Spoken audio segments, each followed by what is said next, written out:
Alright, sharing my screen now. Alright, so we were talking about financial economies, and I was actually giving you an example of a bank. Okay, so I told you that interest rate is actually based on the amount of risk which is involved in lending money. Smaller businesses have a bigger risk that they might not be able to pay in the future. So banks hesitate to lend the money, or if they lend the money, they charge a higher interest rate to cover that risk, so that at least they will get majority of their money back with that interest rate if something unfortunate happens, right? So, but for larger businesses which operate on a large scale, they are big, and that's why there is less chance that they will close down. Okay, and there is less risk involved for the bank to lend the money. So that's why, because risk is lower, that's why they charge lower interest rate from businesses who are running on a large scale. So when lower interest rate is charged, so lower average cost is achieved as well, because interest is an expense, and when it goes down, average cost also goes down. So get it? Financial economy, any problem to anyone? Just let me know. So you are No, clear? Okay, all right. So we can move onwards. Okay, next is managerial economy, specialist in all departments. You can see that. Now, what does it mean? Actually, again, we have to end it up with the reduction in average cost, right? Okay, let me just see. One, two, one, two, three, value, four of boys and three girls are there. Okay, so managerial economy. What happens that large businesses which are operating on a large scale, uh, they are able to hire people, expert managers, okay, who have sound knowledge and experience in their own area or department, be it a finance department, a production department, an HR department, a marketing department, whatever, but they hire expert staff, okay, who have sound knowledge and experience in their own field. Although they are expensive, that's why small businesses cannot hire them because they cannot afford to hire them. Businesses who are on large scale, they are able to afford them as well. Okay, although they are expensive, but they help business to reduce their cost. How? Like for example, you hired a professional manager for, let's say, 5 lakh rupees. That manager is so sound as far as the experience and professionalism is concerned, that the manager is able to manage resources so well that a lot of cost is saved. So let's say 20 lakh cost is saved. So if you are paying 5 lakh to that professional manager, and that manager is saving 20 lakh for the business, so would it be beneficial? Of course.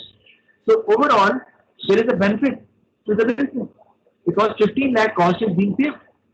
Okay, 20 lakh in total is being saved. 5 lakh you are paying to the manager, and 15 lakh if we subtract it, 20 minus 5 will get 15. So it means overall average cost is going down. But this is not possible for smaller businesses. They cannot afford. Similarly, like if a manager is able to use the workers well, they monitor them well, they motivate them well, and workers work to their potential, and they are able to produce more, right? So again, rather than it will reduce your average cost. Why? Because earlier you were using 10 workers to do a job. Now you require only 8 workers. Why? Because workers are motivated, and they are able to produce more than what they were doing, what they were producing earlier. Like if 10 workers were producing 100 items, right? Now because of that manager, because the manager knows how to tackle workers, how to motivate workers, how to instill spirit in them. Now the workers are able to to produce 100 items, only 8 workers are required. So 2 workers are not needed. So it will also save the wage cost of the business. So resulting in lower average cost also. So that is how managerial economies work. But again, this is possible for large scale businesses only. small scale businesses cannot afford to hire such specialists. Any questions regarding that? No question?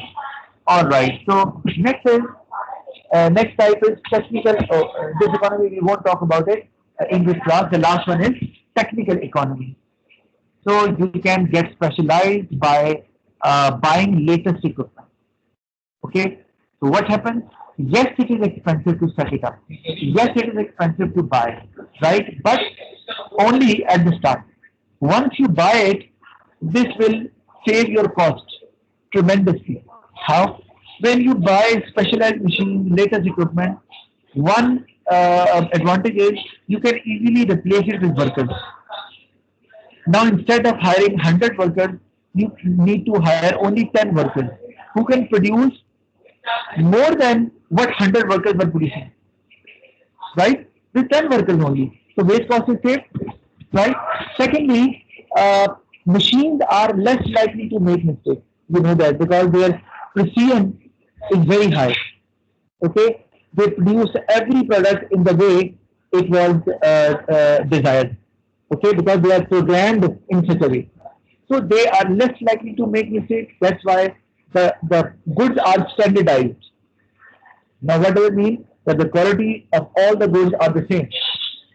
Okay, so it means that if quality is the same, you do not need to produce the product again. That is what we call cost of rework. You do not need to spend money on the rework because all products are of the standard quality. Otherwise, if the workers are being used, so maybe a mistake happens and then the worker has to produce it again. And that actually involves cost. So because machines they do not make mistakes and there is no cost of rework or there is very less cost of rework, so cost is saved again. So that leads to lower average cost as well at the same time. So both can be used. One, workers, not many workers are required, so wage cost is saved, and because machines are less likely to make mistakes, so cost of rework can also be saved. So both can lead to lower average cost. So this is technical economy of scale, but this is only possible for larger businesses to afford such machines or equipment. Smaller businesses can't do that because one, they cannot afford it. Secondly, machine, for example, machine is what when you have to produce many items. Let's say 5,000 items in a day. So you will use machinery, right? But if your business is small and you only produce 50 items, what is the point of buying the machinery? Because even if you buy it, you can't use the machinery to the maximum level. Machine can produce 5,000 items and you are making use of that machine to produce only 50 items. So the cost is not justified. There is no point buying such an expensive machinery for smaller businesses, right? In fact, their cost will increase. So for larger businesses, this is suitable and they are able to afford it as well, and that leads to lower average cost as well, but in the longer run. In the shorter run, they have to spend more to buy that. So their cost may increase, but later on, it would go down with the passage of time and they will increase the scale and they will produce more. So that is it as far as economy of scale is concerned. If you have any question, do let me know. Otherwise, you can leave. That's all for today. I'll see you in the next class.